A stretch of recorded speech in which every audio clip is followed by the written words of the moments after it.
Today we'll talk about how can you enable collect information on your WordPress app. We're going to figure out this solution on how you can do that on your app. So you just follow this ways, then it's going to work with you.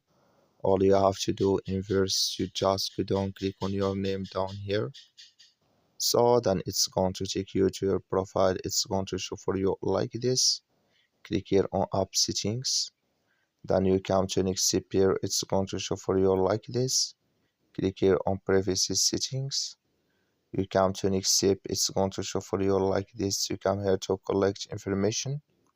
Click in this sign. So that like you see here, this color show for us. That's main collect information disable with us now. So that's all you have to do. That's all. I wish you know you are great.